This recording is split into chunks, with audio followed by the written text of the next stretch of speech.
everybody, and welcome along to this Tech Talk UK S3 special.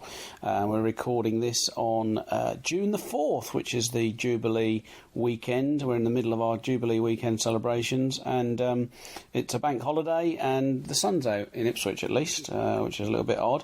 Now, unfortunately, my regular co-host, Nick Robinson, Ratcat, couldn't join us. He's got a pre-arranged thing going on, so I am joined instead by somebody else who has got an S3, and he's been on the show before. Welcome back to Richard Yates. Good evening, Kev. Good evening, everybody. How you doing, mate? Not bad, thank you. Not bad. Jolly good. Thanks for stepping in. Pleasure.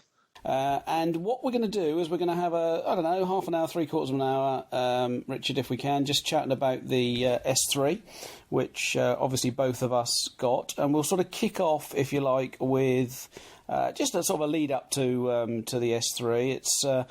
It was launched a few weeks back in London, in the UK, with, say, fanfare, really. We've sort of, we won't go over old ground too much, but wasn't the most impressive launch in the world, and I guess I let that colour my thoughts on the phone itself to some degree. As you'll hear shortly, I'm going to change my mind almost 360, and happy to admit I'm wrong, and perhaps offer a bit of advice to other podcasters and reviewers in the States especially, that you maybe shouldn't judge this too much before you see it, because I think it is quite a big upgrade, but we'll get on to that. The launch in the UK didn't go perfectly, I think we can say, as there is no blue ones that I can find, although I have heard of a couple of people today looking at blue ones in a couple of phone shops, Richard.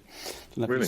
Yeah, I don't know if you saw that on Twitter, but someone saw one in, Ian I think saw one in O2 today. The blue is, as we said on the last TT UK, the blue is a newly invented colour by Samsung, which is an absolute load of nonsense.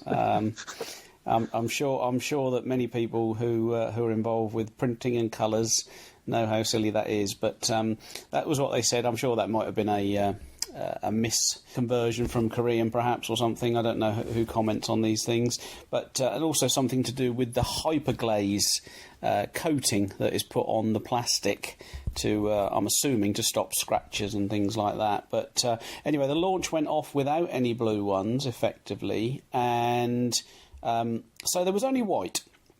And obviously you guys know that I said I wasn't getting one, and you know my pretty much hatred of white phones in general and white gadgets in general. And I was kind of thinking, but you guys also knew that I was going to have one. So, Richard, I went out and did the unthinkable. I bought a white one. Yeah, well, as you know, I'd always preferred to have a white one, but so I was very happy that the white one was available, but I had my own traumas with this. I had a pre-order with Amazon, who at 1 o'clock in the morning of the launch day were saying, yes, it'll be delivered today, and at 3:30 in the morning emailed me to say, no, it'll be a fortnight, which was a little bit disappointing to get up to. And I was really upset with them, and I think I probably made that fairly well known. And you called it Amazonageddon, which did restore my good humour, I must say. But the whole thing was completely unnecessary, because within 24 hours they emailed me to say, actually, it won't be another week or so, it'll be 2 days away. And then about an hour and a half later emailed me to say they'd already dispatched it and it'd be arriving tomorrow. So they engendered quite a lot of not brilliant goodwill, I think, with that. But sure enough, DPD turned up with it at 9:30 the next morning, played with it for about half an hour, and did something I've never done before, took the SIM out of the iPhone 4 and put it in, and it hasn't been back in the iPhone 4 since. We'll certainly talk about that bit. I mean, I think the launch, it was a little bit crazy. I went into Ipswich on the launch day was officially, I think it was a confusion between the 29th and the 30th in the UK, but it was really the 30th that was launch day. And I went into I went in the day before, but on the day I phoned every phone store in Ipswich, and not one of them would sell me one SIM free or pay as you go. You can't really blame them. The people should know that the only point of a phone to those people is to sell the contract. It's not, they don't really care what the phone is or how how exclusive it is or whatever. They're just looking to sell the contract, basically. So I don't really blame them necessarily for that. So I kind of came back and sat down and thought, I mean, I was kind of ill last week as well, so I had a bit of time on my hands. And I sat down and looked at a lot of the regular places that we all look for the phones. And if people want to go over and have a look, I've put a couple of posts up recently on Tech Talk UK. If you're not in a hurry actually for one, there's one that I've put up as a possibility where you might end up getting it for 422 quid. It's only a possibility because I think there's a little mistake on it, and you go and read the post at ttuk.com and you'll techtalkuk.com and you'll see what I mean. The deal I went for has got a TCO of about just under 600 quid, I think 580 or so. But I did opt for the T-Mobile Internet Extra, which gives you 1.5 gig of data. I think people get confused, Richard, with the deals I put together for on the website and talk about on Twitter. I am putting together deals for people to have a look at getting one SIM free. The contract is totally incidental. In most cases, you just throw the SIM in a drawer and you never ever use it. I've got several O2 ones exactly on that basis, but this particular one was pretty decent because it was 1.5 gig of data, so I can use that in an iPad or in another phone, or use it as a hotspot almost, and until you get caught, sort of thing. So have a look on techtalkuk.com and you'll see a couple of posts on that. Mine came from, in fact, it's very embarrassing. I can't even remember where mine came from now. Got so many different things going on, but it came through the next day. It was our good friend's Yodel, so which worried me and scared me terribly. And the thing didn't turn up until very late in the day at work. They would actually surprise me. Actually, seem to be changing that they will deliver to work if you give them your details up front, and they'll sort of check it out and that sort of thing. So anyway, it turned up, and I've surprised myself massively, really. I have always disliked white, and whenever I get a phone, although I don't think people always believe me when I say this, but whenever I get a phone, it is with the intention of making it the one device, the stayer, if you like, the one that you keep. So I don't like to get the wrong colour or the wrong phone or whatever. It's not. I don't set out to do that. And I didn't think I could live with white at all. But it's really weird. I don't mind it at all. And bearing in mind, I'm using it next to the Note, which has got a completely black face, apart from the Samsung logo. I'm really surprised, Richard. Actually. I think it's because the screen is actually just so lovely. It's very strange. If you hold it next to a Note, it is appreciably smaller than the Note, and yet the screen doesn't feel smaller than the Note. And I can't really put my finger on why. I think it possibly is because the screen is very nearly to the edge of the handset on the sides, but also because it's such a brilliant clear screen, and it has a beautiful sort of lock screen with a dandelion on it and ripples and so on. It just looks really lovely in the hand, doesn't it? It does. I mean, I've got right now. I've got them both in one in each hand, and I disagree with you a little bit about the screen size. I really still like the Note. Oh yeah. It feels bigger to me still. I have to say, it does feel bigger to me. I've got the same. I've got the same article up on both, which is. Just a random article on a mobile website. I think I'm right in saying the resolution of the Note is slightly higher than the resolution of the S3, isn't it? I think you're right. I mean, I've just got a Note next to it now. It's 1280. They're both 1280. It is a little bit bigger, but I've not really missed the Note so much. Although it must be said, when the Note 2 comes out, I'll be beating anybody to the front of the queue because it's just such a fantastic device. We'll get onto that perhaps and touch on that a little bit. I was looking on the Samsung site, and I always get a little bit confused about screen res, but it looks like the S3 is 720 by 1280. And the Galaxy Note, as we know, is 800 by 1280 or 1280 by 800. So the resolution on the Note is actually slightly higher. It's a little bigger, yeah. But because it's bigger, the text doesn't look... And the text, to me, on the S3 is that much sharper. It's kind of like the 1X, if anyone's tried that. It's much closer to the 1X than it is to, say, the Galaxy S2, which has got a much lower lower resolution. And the closest thing it is to me, for me, actually, is to the iPhone 4S. Yeah, although if you stick the 4S next to the S3, the screen on the S3 is about the same size as the 4S.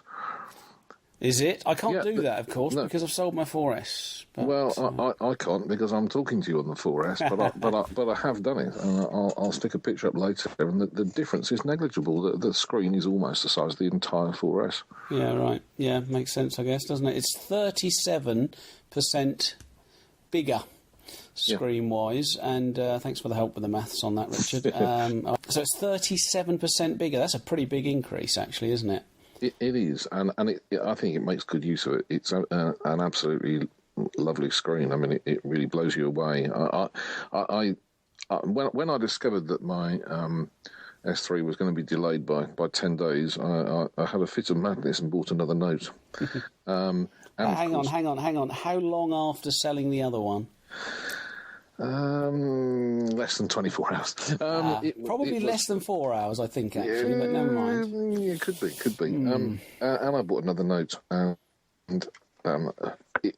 it's very interesting to compare the two. I absolutely love the Note, but the screen on the S3, for me, is just... It blows you away. The resolution is somehow... It's very comparable to the way the resolution was increased when the Retina display came in on the iPhone series. It just is a glorious screen. There's no way of putting it. It's obviously using this new tech where it sort of appears to be floating on the top of the screen, doesn't it? Where it's very close to the screen and it's got that sort of feel about it. It's I kind of think using sort of Chrome on both. They're, again, like any two different screens, they're both the same tech, of course. They're both Pentile. Yeah. They're both Super AMOLED HD. I'm struggling to get... I kind of think I might have just worked out why, although it's weird. On my... As everyone who listens to this will know, as soon as I get a device, I put Launcher Pro on it, even on the ice cream sandwich devices, and I stick my lovely sort of dark, mid to dark blue background on it. I'm sorry, that's what I like. And it's absolutely fine. And on the Note, I'm scrolling through all the pages right now, and perhaps the listeners can help with this. I can't do that with using exactly the same picture on the S3. It tears. It kind of everything I put on any of the screens tear. Now I don't know if it's Launcher Pro getting all mixed up, or whether it's just that there's 20 pixels in one direction different. Is that enough to mess up the wallpaper? Now, here's the really odd thing. If I go back to TouchWiz, my little blue picture background works perfectly without any tearing. Yeah, I mean, there's some little weird thing there. I normally put Launcher Pro on, but I deliberately haven't on the S3. What I have done is take off a lot of Samsung's widgets, and what I managed to get hold of was the really lovely Aurora living wallpaper that is on the Note, I think, but it for some reason doesn't come on the S3, but it was on XDA. Uh-huh. And it is absolutely superb on this, and I'm just scrolling it through while we're talking. It's not tearing at all. So my guess is it might be Launcher Pro, because that hasn't been updated. Yeah, hasn't been updated for so long. Yeah. I know on the Note I used the Go launcher, and that certainly has caused no problems. So my guess is perhaps Launcher Pro. Right. Actually, I just realised I'm being silly, because it does exactly the same with Nova launcher as well. That tears as you scroll through it, just sort of tears the graphics all over the place. So it's an odd one. It's an odd one. Not noticed that one. Something weird going on there.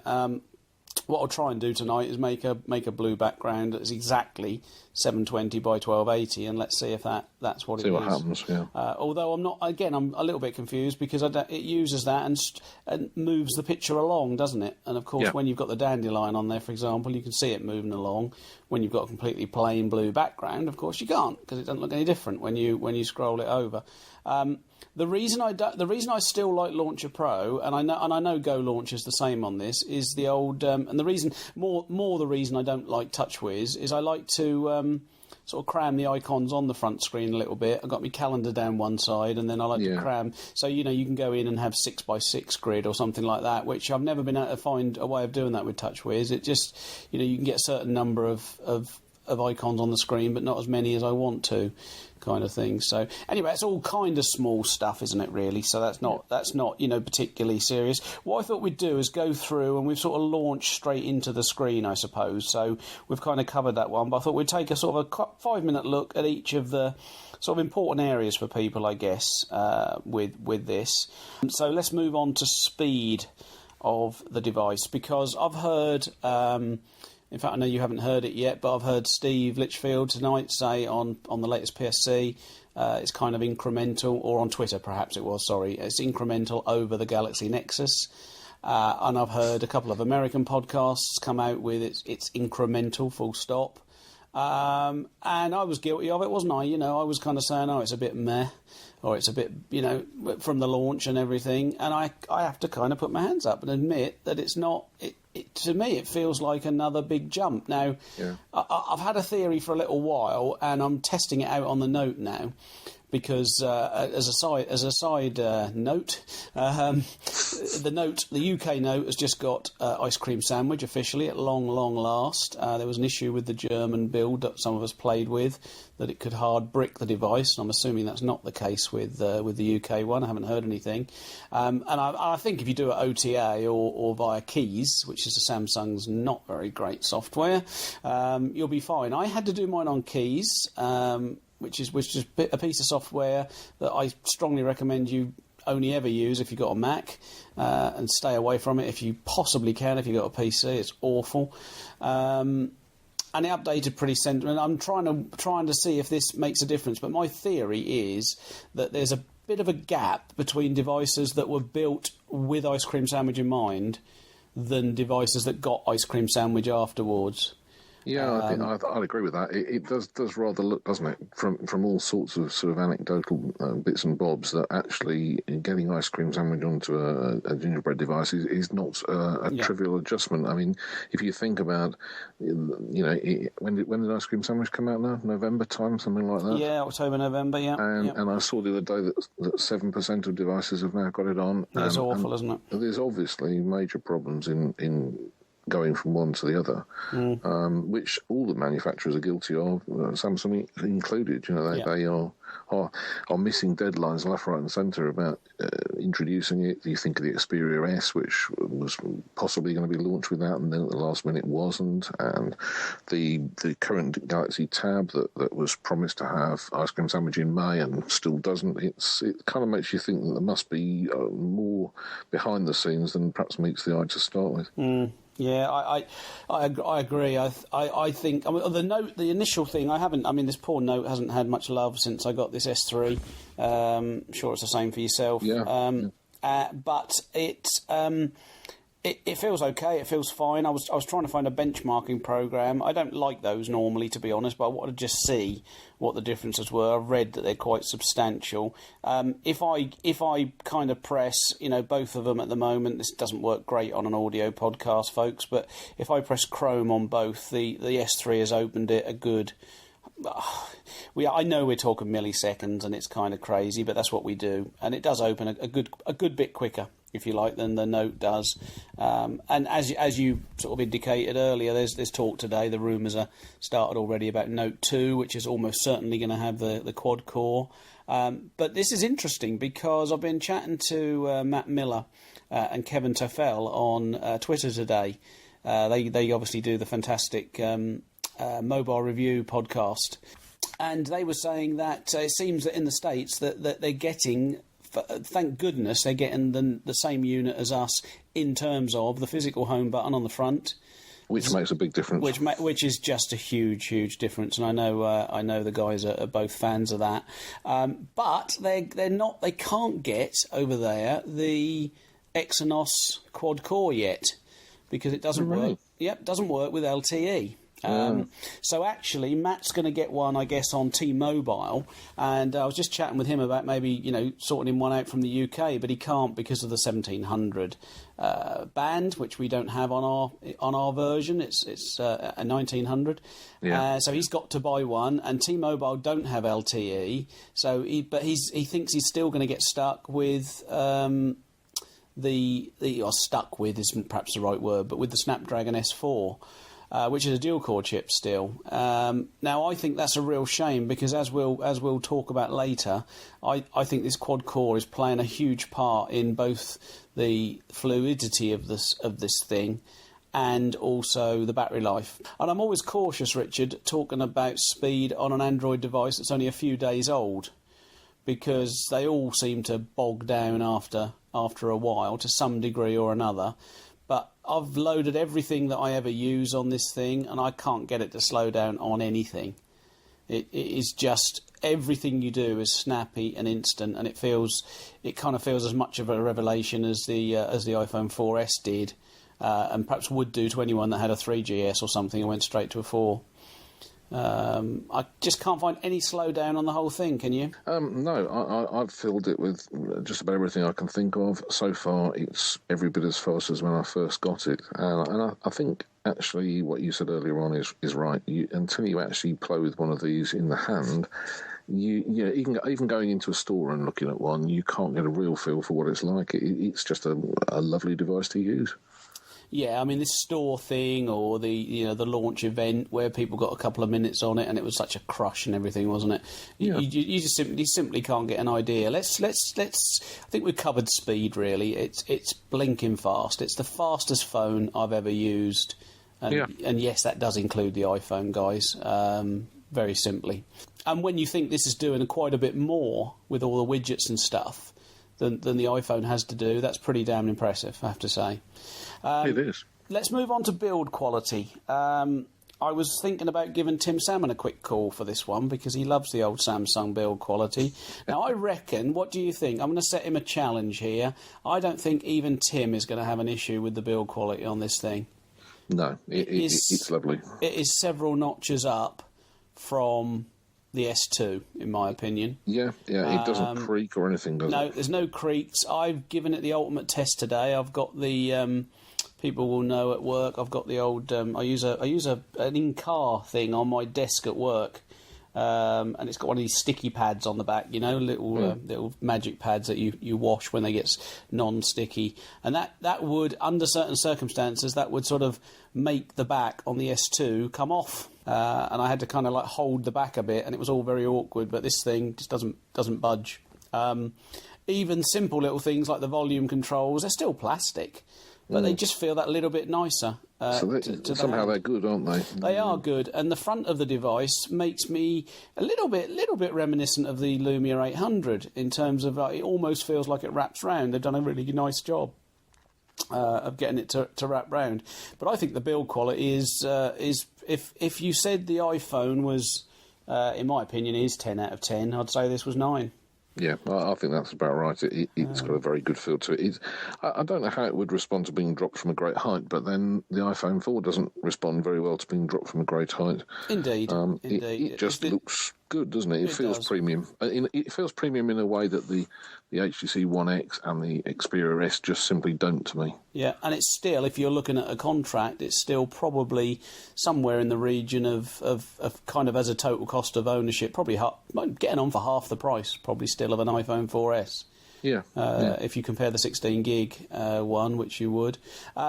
If you go around the back of the device, you've got we'll talk about the speaker in a bit more detail in a bit, but they've moved the speaker up opposite the flash on the back, so you've got the camera module in the middle, and the camera module is completely exposed again. I'm not convinced they can do much about that. If we all want these thin devices, there's probably not a lot they can do about that. We just have to take care with them. They've moved the speaker over to one side of the camera, and the flash is in the normal sort of place on the back. You've just got a simple Samsung logo on the back of this one, which is obviously white. And on the front, one thing I kind of did notice about white, the things I've previously disliked is looking at the front of this white unit. You've got the two proximity sensors and the front camera. And they annoy me. You can't see those on a black one or a blue one. I don't know, even though on a blue one you probably won't see them. Do you know what I mean? Yeah, quite possibly. They annoy the hell out of me. it's odd because they annoy me, but, you know, the speaker grill at the top there doesn't. The earpiece doesn't annoy me, so why would that be? I don't know. But as you sort of alluded to earlier, the screen is so nice, your kind of eye is drawn away from it all the time. You don't really notice it. And you just look at the screen and get on with what you're doing on the screen.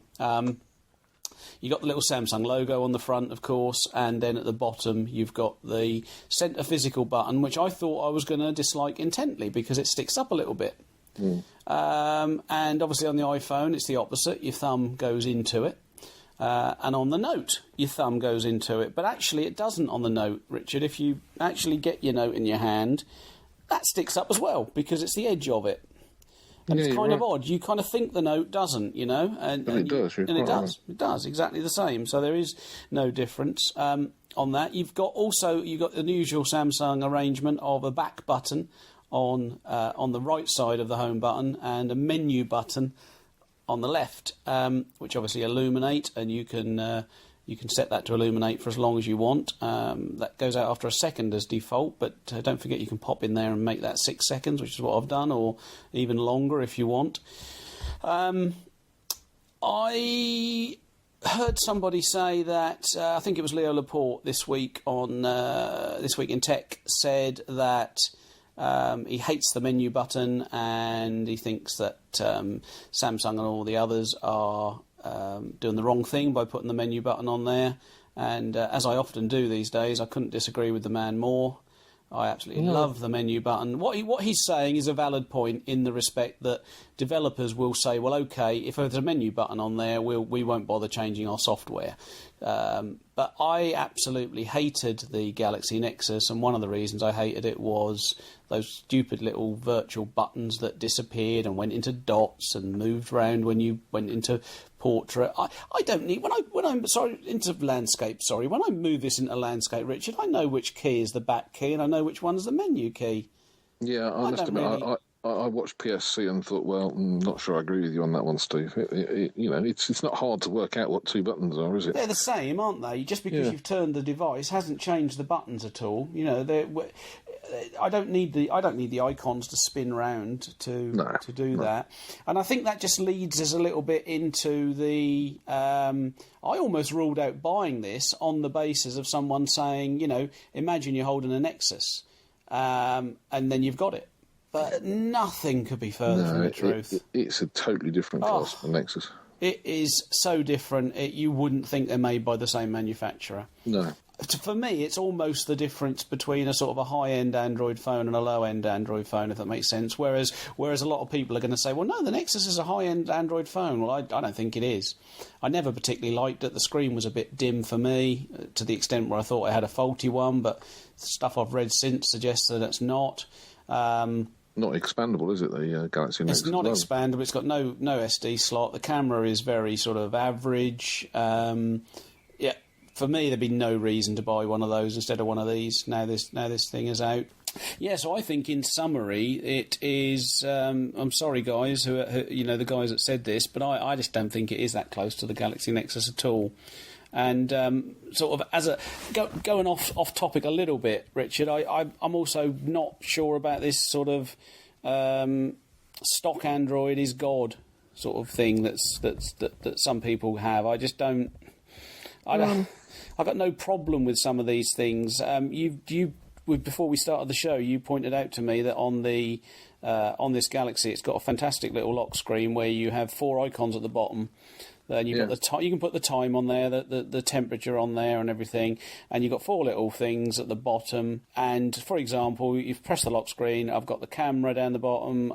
You've got the internet, and you just drag one up into the screen, and that takes you straight into the camera, for example. And you can configure the icons. Exactly, and you can go in and set it. So I've got rid of that awful Samsung chat-on rubbish. Me too. And I've popped a calculator in there, which actually I use quite a lot, and it's straight into the calculator almost instantly, just by pulling it up. Now, I used to use Widget Locker. And I'm pretty convinced, actually, now, that especially with Ice Cream Sandwich, that some of these things, they haven't been converted for Ice Cream Sandwich, for example. And I just think every time you put something like that on, especially something like a lock screen adjuster, if you like, I think you're just adding another little level of what might go wrong, what might drain the battery and all this sort of thing. So I love this. I love that idea, just having 4 little things on the bottom there. Yeah, it works well. You can drag up, and like the camera and the calculator I'd use all the time, and something like Pocket Cast or Audible, something like that. So we've talked about the build, which I think is very, very good indeed, and we've talked about the. I guess we should just talk about colours briefly. I'm a little disappointed. We've all had the jokes, and I sincerely hope that nobody takes offence at my little jokes about white being for gay people and stuff like that. I think it's, we're clearly just joking. I wouldn't be if I did. So, we are just simply joking at the end of the day, and it's a bit of fun, and I think everyone takes it in that spirit. I certainly hope they do. And please, if you don't, then please start taking it that way, because that's how it's meant. In fact, we'll probably drop it now because it's lost its joke really now, because I've got a white one. Perhaps I need to publish an actual press photo of me with a white one, and then people will calm down a bit. But no, I like it. It's if there was a black one out there, would I still choose it first? Yeah, I definitely would. And I don't think this blue, this newly invented colour blue Samsung, I don't know. It's got like this grain effect, and I don't know many metals. It's obviously meant to look like blue metal. I don't know many metals with a grain. I'd love to know what James Burnham would say about it being a new blue, seeing as how he could probably come up with several thousand blues. But yeah, I reckon he could actually recreate this blue. I don't reckon Samsung invented it, did they? But the blue, to me, what I think I explained on the last TT UK, so I don't want to go through it too much, but it's something that detracts from the actual looking at the screen, like those three little... like the two sensors and the camera that I mentioned earlier, they do annoy me, and you can't see them. I'm looking at the Note, for example, which has obviously got exactly the same up there, and you just can't see them on the Note at all. You can just about see the camera, but you can't see... You can see them if you hold it in the light. You can if you twist it around, can't you? You have to make the effort to see them, don't you? That's it, yeah. And that's kind of why I like the Note still, and I keep sort of turning the Note on. When I turn the Note on, it's like, wow, it's that extra little bit of screen estate. And we did so quickly do the calculation for me. How much bigger is the Note screen than the S3 then? Remind me, what size is the Note screen? You on the spot. Note is 5.3. Yeah. And 4.8, obviously. Isn't it? Yeah, 4.8 for the rumours, of course, that the new Note is 5.5 apparently. But 10% bigger. Is that it? Yeah. Wow. That's why, isn't it, that the Galaxy S3 doesn't feel so much smaller to me, I guess. That's interesting, isn't it? Because that's 10%. The Note is 10% bigger than the S3, and the S3 is 37% bigger than the iPhone. Yeah. And if you ask me about the Note versus the iPhone, I would say it's twice as big, but it clearly isn't. And the conclusion is, Kev, that both of us have got worn-out eyes in our 50s. Oh, God, yeah. No, absolutely. I saw somebody tonight say that it was you. It was you in the Notes. You're saying on the size of it, no, you weren't. You were saying about the screen somehow looks bigger than it actually is, not the phone, weren't you? Yeah, the screen. Yeah. I think actually it's because the screen fills up so much of the body of the phone width-wise. Yeah, it does. And height-wise, actually. Yeah, well, height-wise, certainly more than the iPhone does. Yeah, and it looks like that's probably the way the new iPhone will go, I guess. But this show is not about the iPhone, and certainly not about the next iPhone, which is still probably 5 months away. So... we're not going to get into that. So colours, I think it's a pretty poor choice. I mean, they're obviously always going to do white, but why they simply didn't go with white and black? They call the Note blue, but it's really not blue. It's black. No, it's black, isn't it? Simple as that. Now, initially, I was going to get the... you can get the same wraparound cover, which replaces the back cover on It's out of stock. S3. Yeah, sorry, I meant you'll be able to get it eventually. Yeah. And they're 30 quid still, so I won't be buying one until they're 9 or 10. But I don't know if I'll buy one at all now.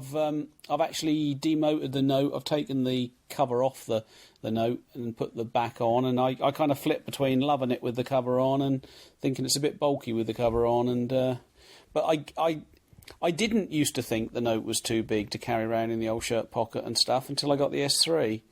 That's the thing, isn't it? That's the weird thing. And this... I still like the size of the Note, actually. I still love the size of the Note. But you'll probably keep both. No, I don't think so. Not long term. No. I think, to be honest, it'd be just off to keep both.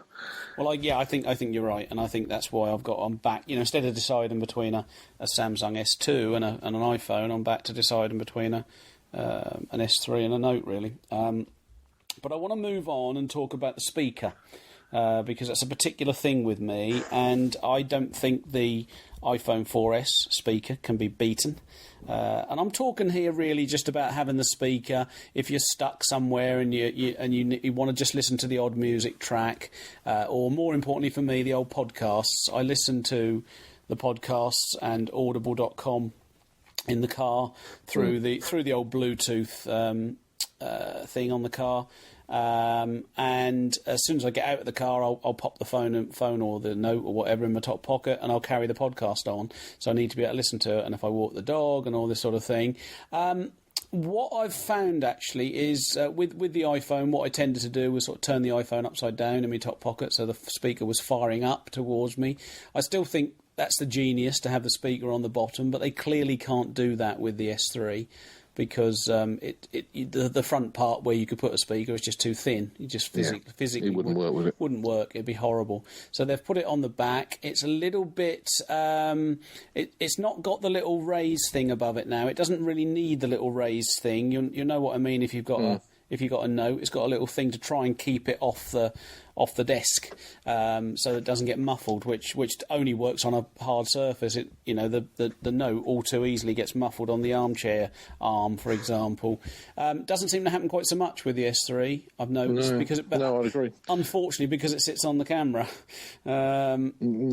Which is fine on the leather armchair or the settee or whatever, isn't it? It's not a problem. But you just on a hard desk, I think I'd get into the habit of just putting a cloth down or something and putting it on. But then that's probably going to muffle it. So the bezel of the camera is just fractionally raised above it is the glass. Just a touch, isn't it?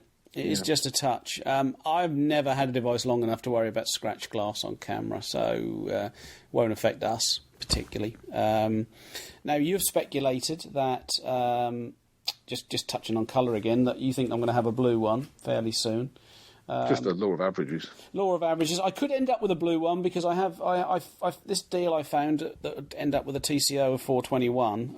I have ordered one just to see if it works, with the option of obviously cancelling it. They've said it's 2 or 3 weeks away, which I don't think the blue ones are. I think they'll only be about a week away, to be honest. They'll be here sooner than that, won't they? Yeah, I think so. But as speaker, I'm going to call that out as better than anything else other than the iPhone 4S. Yeah, I've only used the speaker in the car for doing a bit of sat-nav this afternoon. Very good. It's certainly capable of being turned up very loudly. Yeah. I did think there was a little bit of distortion at full volume, but that definitely. Possibly was because of the car and the environment and whatever. But to be honest, I virtually never would have the speaker on full volume anyway. No, indeed. Certainly very acceptable, I would have said. And while we're on the subject of that, I put a little thing out on Twitter as usual before we kicked off. Asked for anyone wanted to mention something or talk about something, and we've got a note from Spencer Cross A. He says, "Could you say, please, that the audio quality is top notch on the SGS3 with a Wolfson audio chip, which is apparently 1,000 times better than the SGS2 Yamaha chip?" Now, I did a little test last night. I've got a decent-ish pair of headphones, sort of Grados, a couple of £100 jobbies, so they're not bad. And I don't know. I can't hear that much difference between the S3 and what I remember the iPhone to be. I think the iPhone is rated as fairly high anyway. And I tried the Note as well, and I just can't tell that much difference. If I could, I was listening to a bit of Adele, and she did sound a little bit clearer, perhaps coming through on the SGS3. But that will mean something to audio buffs. Clearly, I think it means that Super Curio can get to work on his sound things, because apparently he only works with this particular chip. So Paul Garner was mentioning that as well. A couple of other things while we're on the Twitter comments, Richard. We've got a comment from Chris W. Wright, who asks whether we could discuss whether we think Samsung just got lucky with the Galaxy range, or is it a quality product? Which is quite an interesting question, really, and probably too long for this particular show. We might come back to that, Chris, in the next show. But I don't know. I mean, who knows whether they got lucky? I think the first Galaxy was the Galaxy S. I think that came before any of the old cheap ones, didn't it? The Y and all that sort of thing. There are too many Galaxies. Yeah, I think it's that's far too many true. Galaxies. I don't know if they got lucky or not, really. I don't know how we judge that, really. Is it a quality product? Yeah, well, this certainly is. The SGS3 is certainly S3 doesn't look like a lucky product. It looks like one that somebody's put an awful lot of effort into. To answer your question, I don't think they did get lucky. I think they probably got lucky with the first Galaxy. I've been thinking about this quite a lot, actually. I think the reason that I keep buying and playing with different phones is I'm always trying to find something that's better than the iPhone, because in principle there are things about the iPhone that I find quite frustrating, and in many ways I'm bored with iOS.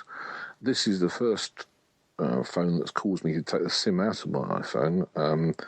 Hopefully it may stay there for a while, we'll see. But what I would say is that Apple have certainly now got something to raise the bar for when the next iPhone does come out.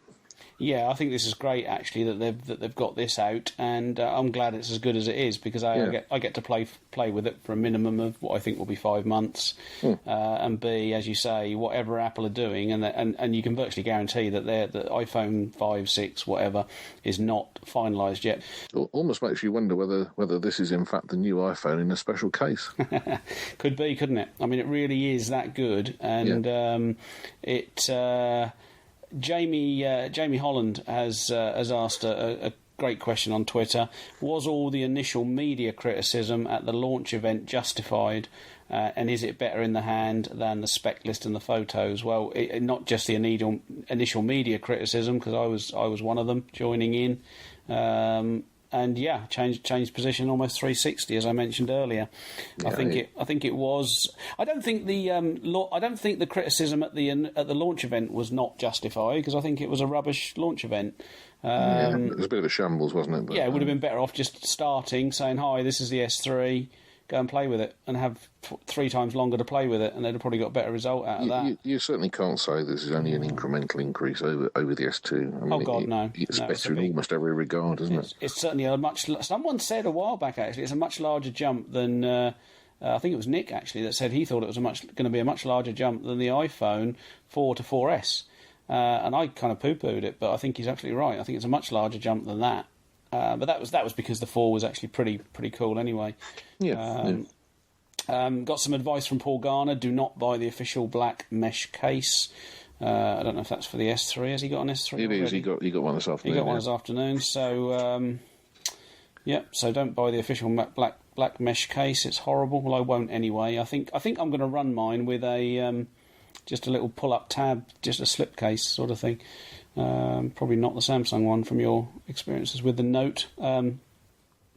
And he also says, have you seen they're going to release a flip cover for the S3, just like the Note? Yep, we have. And I don't know. I don't want to keep taking the back on and off, actually, more than I have to. And I think my main SIM is going to be in this for a while, so I won't need to. We've got the always funny Ellen Cross, for an American anyway. Social acceptability. This is what to talk about. Social acceptability of men carrying white versus pebble blue.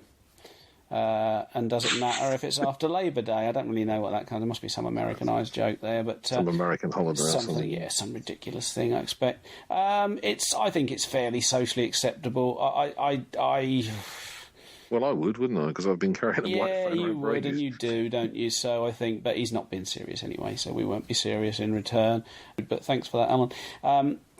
And he also asks, how useful are the myriad of SXXXX apps? Do they improve on the experience, or are they a waste of space? Well, I love the calendar, which carries over the S calendar or the S... What the hell do they call it? The S calendar or the calendar? I don't know what they call it. Yeah. S planner. What do they call it? Let's be a bit more accurate here. It's the S planner is what it's become, isn't it? Is it? I don't know. Yeah, it seems to be. Hang on. S voice, S planner. Yes, well done. It's the S planner. Now I access it. How do I access it? I access it through my... I access it through Cal Widget. So if you've got an Android phone, go and get Cal Widget. And it's the one by Egg and Stone, which is an odd name, but it's the top one, I think, in the search for Cal, C-A-L, widget, Egg and Stone. Or indeed make it a shortcut on your lock screen. Or you can do that if you want. But the Cal widget is superb anyway. It's lovely. So go and get that, and then one press on that, and then a quick second press on the calendar icon that pops up, and you're straight in.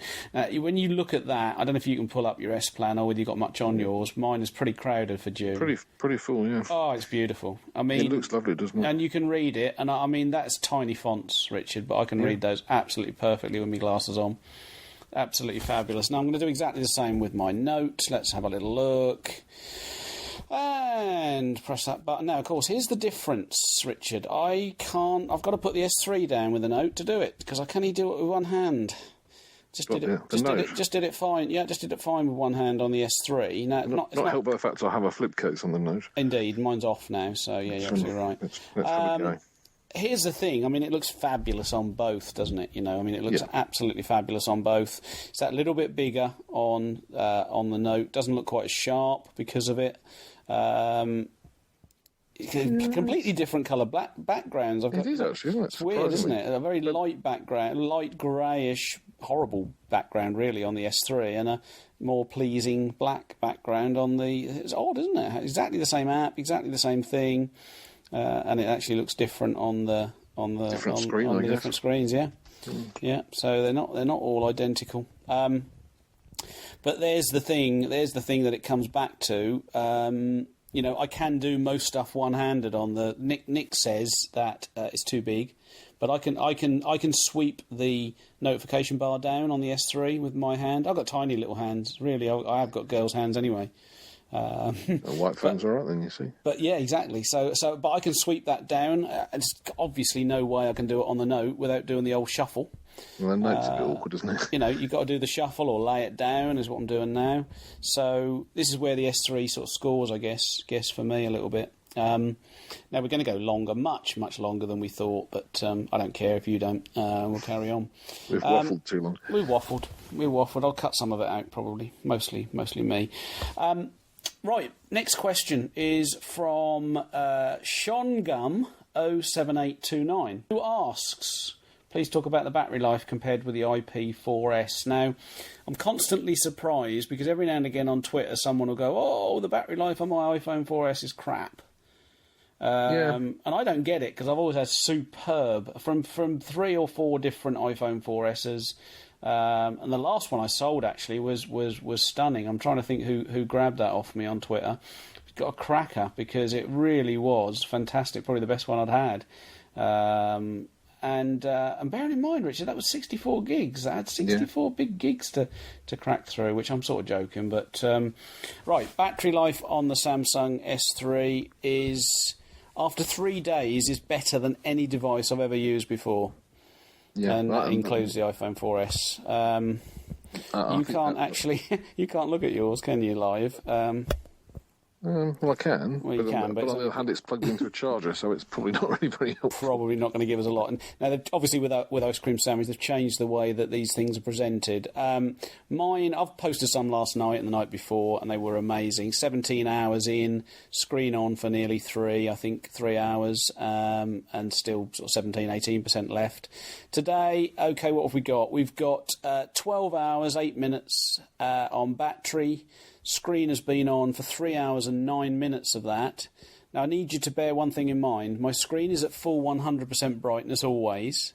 In the menu, I have the auto-adjust power on LCD. That's the thing that if you keep going into apps and you notice on Samsung devices, you notice that every now and again on a bright white background, it dims a little bit. It can be one of two things. Lots of apps like the browser have got brightness controls themselves built in, so you can adjust that independently of the rest of the system, but it's almost certainly this auto adjust screen power option under the display options, and I untick mine straight away. That means that everything stays constant and fully bright all the time. So I've got that on. I've got a Gmail account obviously syncing all the time. That's contacts, Gmail, and obviously calendar quite a lot. The calendar gets changed quite a lot. I've got Twitter running a lot of the time, obviously. It's interesting, actually, because Seismic has only taken up 5 minutes of CPU time. in the foreground. That's pretty efficient. Which is incredible. Now, the screen, you can go in, you can tap each one now, and so the screen will tell you it's been on for 3 hours and 9 minutes, because Nick's right when he says that these stats don't always mean a huge amount. But I've also got Wi-Fi on all day long. I've got Bluetooth on all day long now. I don't bother turning Bluetooth off at all. No. Because I use it in the car quite a bit now, and I can't be bothered to keep turning it on. This S3 has got a lovely little addition to the... as you drop the notification bar down, you've got the usual Samsung widgets at the top for Wi-Fi, GPS, mute, screen rotation, power saving, notification, mobile data, Bluetooth, driving mode, and sync. And they kind of seem to almost intelligently move across to what you. Yeah. It's really weird how it works. They do. I don't know how. Very, very strange. So you can now scroll that across, and it's got lots of extra ones in the top. I haven't found out if you can change those yet. I'm guessing you probably can't. And really lovely deep in the notification thing. Nice big fonts and a really deep black with the whites. It just looks absolutely fabulous. It's absolutely jet black, isn't it? It's absolutely perfect, isn't it? And that's not always the case with these things. And one of the things that always worries me about high-resolution screens is whether the fonts are going to be tiny, tiny, tiny, like most Windows Phone, which is weird because they've got the lowest resolutions of anything, so it's all very weird on Windows Phone. But these fonts are just fabulous, the way they've done it. Just going back to battery, sorry, got sidetracked. Cell standby, that's been on for the whole 12 hours, obviously. Android system has used... CPU 26 minutes. This will mean something to someone. Doesn't mean a hell of a lot to me, to be perfectly honest. But this will mean something to some people. But I think that's fabulous. And of course, you need to know what I've got left. So I've got 29% left with 12 hours done. So I know that this will run. Again, 17 hours is going to be a doddle on this, and it's still going to have loads left. Now, does all this matter? Because we charge our devices every night. Yeah, I think it does, because it means that you can, for example, leave Bluetooth on. I get so frustrated when I hear people on Twitter or on podcasts talking about, I use Tasker to turn this off, and when I go into this house, this turns this one off and saves power. Oh, God, why do you want to be turning stuff off? Leave everything on. Yeah, if it doesn't plug in the battery, why would you do it? Yeah, leave everything on and waste power. Now, what is it, Richard? Is it the quad core? I guess it must be that the processes are being split up between the cores. I can't think of another reason why it lasts so well, but it certainly does seem to be, doesn't it? The Note, it subjectively, it appears to last a lot longer than a Note. I can't compare them directly because I haven't got a SIM in the Note at the moment. I'll put one in tonight. Let's have a look. I don't think I can fairly compare them, to be honest, because it's not been on long. 2 hours and 37 minutes and 88% left. I'm not clever enough at maths to do all that. And the screen's only been on 30 minutes. Now, the Note can't last as long, can it? Because it's got a smaller screen. But only 10% smaller. The Note's got a 10% bigger screen. Bigger screen, sorry. Yeah. It must be to do with the cores. I can't see any other way. No. So what we all want now is a quad-core Note. Yeah, well, that's really what I want. Yeah, I mean, having seen this, the next Note is going to be an absolute must, I think. So here's the thing, Richard. You've got let's sum up a bit, because we are already at an hour, which is crazy for a short show. Let's sum up a little bit. What you appear to be saying is the Note might move on, and the S3 is going to be your phone for the next few months. I think that's pretty much, that's pretty much where I'm at. And then in October, probably, the Note 2 will come out and the iPhone Next will come out. And then I'll have a problem. And then we'll have to decide, won't we? What I'm saying is the iOS operating system, I still think, is far more efficient, probably, than Android. But they've thrown enough power at it all of a sudden with this device that they've managed to make it as good as an iPhone 4S. And I think so. Coming from me, I don't know what else I can say to convince people that I love this device at the moment. I am aware it's only 3 days in, 4 days in, but I'm kind of on the verge of splitting open the old SIM that came with this, mate. So it's almost decision made. I haven't done it yet, but I'm not far off doing it. I can't see this going back. Got to be said that the SIM's a good deal anyway on that one. Yeah, I'm kind of into that because I think it's a cracking little deal. It just makes me wonder if the other ones, because the other one was the same package and considerably cheaper. But we'll see how we go. Right, what haven't we talked about? Let's just have one last little look on Twitter. Quick one from JCB Digger. Are you using TouchWiz or Nova? Well, neither. I'm using Launcher Pro. Sacrilege, probably. You're using TouchWiz, yeah. So one of each. To my surprise. One of each on that, yeah. And I think we're done, mate, really. I think we're sort of done. Just last quick thing, very, very, very briefly, 30 seconds from me. The keyboard, I've changed the keyboard immediately for my favourite, which is Perfect Keyboard. I was struggling a little bit on the Note. I had a few little issues with it where it wouldn't recognise every press. And I thought, well, I'm going to have to do a hard reset here. Again, the keyboard is the closest I've ever got to the iPhone 4. It's a good keyboard, yeah. Yeah, it's fantastic keyboard.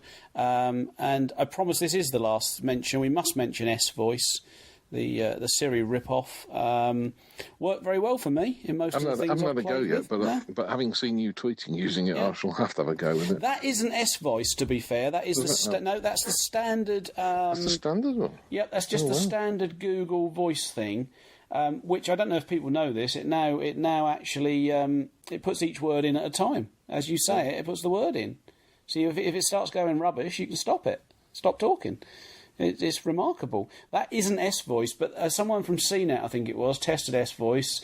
Obviously an Apple fangirl, and she absolutely slated it and couldn't get it to recognise anything. But it done pretty much 9 out of 10 things I tried on it and done it very well. Well, you can't knock that then. And speaks them back. But I think we need to wrap it up, mate, because we're running very long. Thanks for coming on. Pleasure. Okay, thanks, folks. Thanks, Richard, and we'll see you in a couple of weeks. Thanks, Kev.